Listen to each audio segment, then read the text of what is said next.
Kermanen betaurreko berriak. Hombre, Kerman! Borja, aizu, ez zaitut tia ezagutu, eske, aldatuta ikusten zaitut. Betaurrekoak kendu zara, ezta? Bai, lentiak ipini ditut. Ah, lentigiak.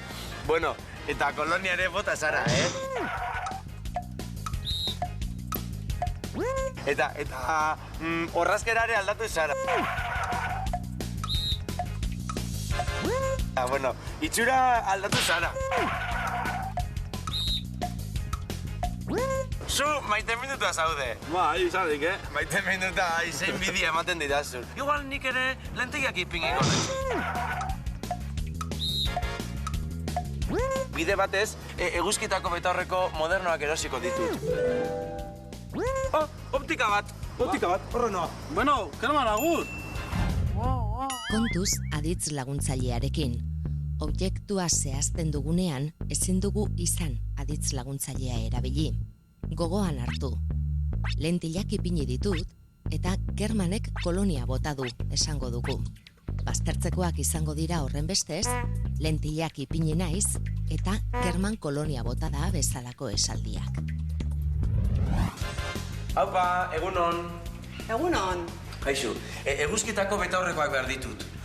graduatuak, ezta? Ez, ze lentiak ipiniko ditut, baina hori bai, lehenengo oftalmologoaren gana joan behar dut. Eta espero dut azkar egitea, ze lehenengo medikuarenera joan behar dut, eta medikuarenetik espezialistaren gana. Lasai, lasai. Hemen ere jartzen ditugu lentiskak. Orduan, lehenengo lentiska batzuk jarriko ditugu, eta gero eguzki betaurreko modernotxo bat. Eta ez abeto oftalmologoaren gana joatea, ez? Ez. Nik gauzak ondo egin nahi ditut, Bai, ondo egingo ditugu. Bai. Orduan, hemen ipingiko ditut lentiak. Hori bai, betaurrekoak mantenduko ditut, ze bestela euskara irakaslearen gana joaten ezenean, ez nago ezagutuko. Lasai, lasai.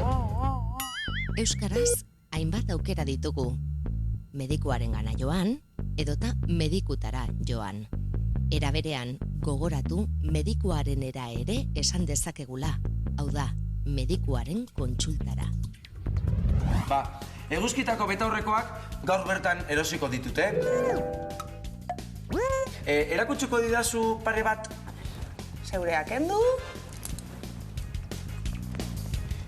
Bai. Berra hauekin nola zauden. Oso politak, Baina kalean probatuko ditut, Ea ondo babesten duten jakiteko. Goazen ba. Bai. Lente organikoa, filtro irukoa, eguzkitako primerako betaurrekoa. Bai. Oso ondo. Baina beste pare bat probatuko dut, Erakutsiko didazu beste pare bat? Goazen barrura. Pastazko betaurreko hauek jarriko ditugu orain. Oso ondo. Pini, ber? Bai.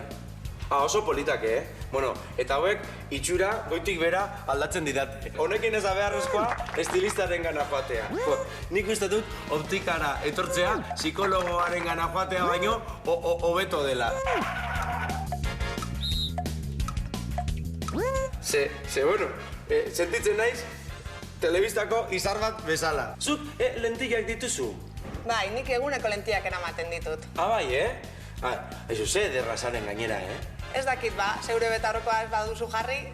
Bueno, bai, berdin oso ederra zara, Eskerrik izu. asko. Ze ondo geratzen zaizki?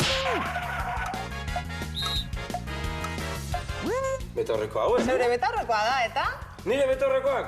Bai, egia da. Ederki geratzen zaizkit, aizu, eguna alaitu didazu. Baina mutil!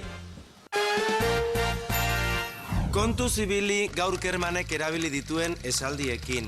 Lentillak ipini naiz edo hanka apurtu naiz bezalako esaldiak ez dira zuzenak.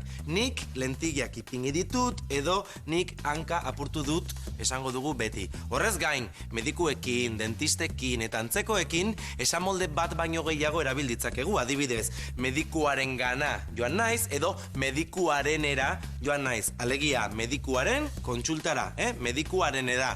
Horrez gain, medikutara ere esan dezakegu. Eta gauza bera, oftalmologoarekin edo dentistarekin. Oftalmologoaren gana joan naiz edo dentistarenera joan naiz. Eta zuek dentistarenean zein medikuarenean saietu euskaraz. Horretarako badakizu zer egin behar den. Honekin edo arekin, baina egin.